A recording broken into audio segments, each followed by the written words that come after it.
Next question, એક પંચભુજ જેનો ઘેરાવો 80 centimetre છે તથા તેની 4 ભુજાઓની લંબાઈનો યોગ 63 સેન્ટીમીટર છે, તો તેની 5મી ભુજાની લંબાઈ કેટલી હશે? હવે અહીંયા આપણે ક્વેશ્ચન સમજવાનો પ્રયત્ન કરીએ તો તમને અહીંયા એક પંચભુજ આપેલો છે, બરાબર? આ 5 ભુજમાંથી ટોટલ આપણે જે આખો પરિઘ છે એ કેટલાનો આપેલો છે? 80નો આપેલો છે. એમાંથી જે 4 ભુજા છે, કોઈ પણ 4 ભુજા આપણે લઈ લઈએ, 1, 2, 3 અને 4, તો આ 4 ભુજા છે એનો સરવાળો કેટલો થાય છે? 63 થાય છે. કેટલો થાય છે? 63 થાય છે. તો આ જે 5મી ભુજા વધી છેલ્લી એનો માપ છે એ કેટલું હશે એ આપણે ગોતવાનું છે.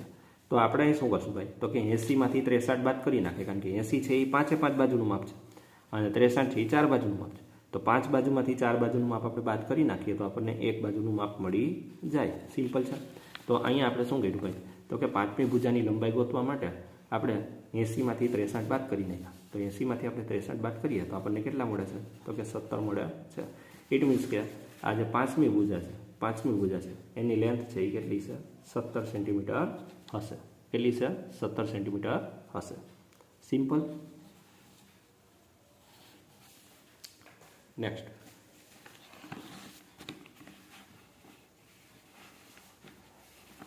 આપણે અહીંયા 58,394માંથી 86 બાદ કરવાના છે અને પાછા 86 બાદ કરવાના છે. હવે એ બાદ કર્યા પછી જે જવાબ આવે છે એને આપણે 86 કઈ સંખ્યા ગુણીએ તો એ આપણને સંખ્યા મળી જશે. તો એ તમારે રફ કામમાં ગણતરી કરશો એટલે તમને ખ્યાલ આવી જશે. એટલે આનો આન્સર કેટલો આવશે? 677 આન્સર આવશે. બરાબર? તો અહીંયા તમે જોઈ શકો છો કે 58,394માંથી પહેલાં આપણે 86 બાદ કર્યા ત્યારે આ જવાબ આવ્યો. ફરી પાછા 86 બાદ કર્યા ત્યારે આપણને કેટલા મળ્યા? તો કે 58,222 મળ્યા છે. હવે આ જે 58,222 છે, બરાબર અહીં તમને આ રીતે 86 કરીને ખાલી જગ્યા આપેલી છે. તો અહીંયા એવી કઈ સંખ્યા રાખે કે જેથી કરીને આપણને 58,222 મળે? તો અહીંયા આપણે જોશું તો 677 છે, તો છેલ્લે એમાં કેટલા આપેલા છે? 7 આપેલા છે. 677 હોય તો એમાં છેલ્લે કેટલા આપેલા છે? 7. તો છેલ્લા અંકોનો ગુણાકાર કરીએ તો 6 સત્તા કેટલા થાય? 42. 6 સત્તા કેટલા થાય? 42. 42માં છેલ્લે શું આવે છે? 2 આવે છે. છેલ્લે શું આવે છે? 2 આવે છે. તો અહીંયા આપણે શું જોઈએ છે? 2 જ જોઈએ છે. બરાબર? તો આના ઉપરથી આપણે અંદાજો લગાડી શકાય કે અહીંયા 677 છે એ સાચો આન્સર આવી શકે. બરાબર? એવી રીતે બીજા ઓપ્શન ચેક કરવાના, પણ આપણે અહીં પહેલો જ ઓપ્શન બેસી ગયો છે બંધ બેસતો, એટલા માટે 677 છે એ આપણો ફાઇનલ આન્સર થશે. ક્લિયર? જ્યારે બીજા કોઈ ઓપ્શન્સ લેશો એમાં એવું બનતું નથી, તો તમે ચેક કરી શકો છો. ક્લિયર?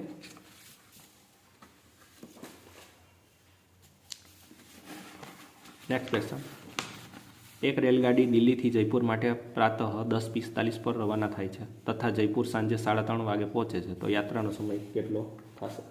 હવે અહીંયા તમે જોશો તો ચાર્ટ દ્વારા આપણે અહીંયા સમજવાનો પ્રયત્ન કરીએ કે એક ટ્રેન છે એ 10:45 ઉપડે છે અને 3:30 આપણે ક્યાં પહોંચે છે? જયપુર પહોંચે છે.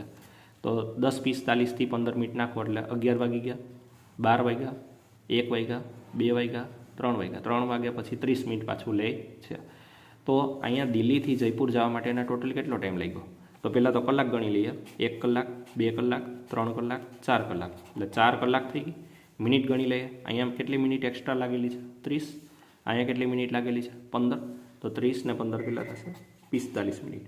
તો દિલ્હીથી જયપુર જવા માટે આ ટ્રેન છે એને કેટલો સમય લાગ્યો છે ભાઈ? તો કે 4 કલાક અને 45 મિનિટનો સમય લાગેલો હશે.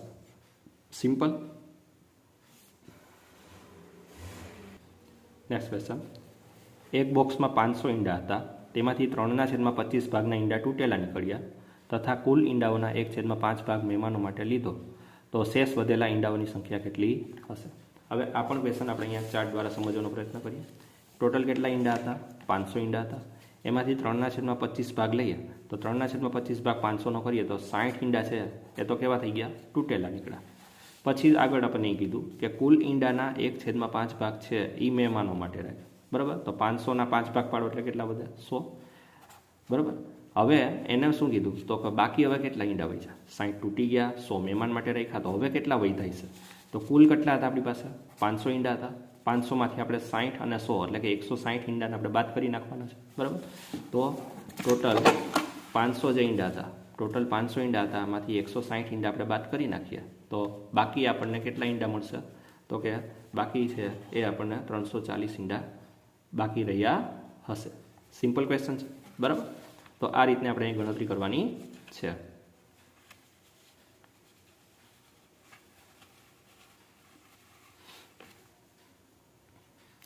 નેક્સ્ટ ક્વેશ્ચન, 115 પરિવાર છે. સર્વેમાં અંકિત કરવામાં આવ્યું છે કે પ્રત્યેક પરિવારમાં કેટલા બાળકો છે. તે અંકોને આલેખ દ્વારા દર્શાવવામાં આવ્યું છે. બારગ્રાફમાં જે પરિવારો જેમાં કોઈ જ બાળક નથી તેવા કુલ પરિવાર કેટલા છે એ આપણે ગોતવાનું છે. હવે અહીંયા શું કીધું છે, ટોટલ કેટલા પરિવાર છે 115. 115માંથી 35, 30, 20 અને 5 કેટલા 35, પછી 30, પછી 20 અને પછી 5. આ બધાય છે એને કંઈક ને કંઈક બાળક છે, 1 છે, 2 છે, 3 છે, 4 છે. હવે એવા કેટલા પરિવાર છે કે જેને કોઈ બાળક જ નથી. તો આપણે 115માંથી આ બાળકોવાળા જે પરિવાર છે એની સંખ્યા આપણે બાદ કરવાની છે.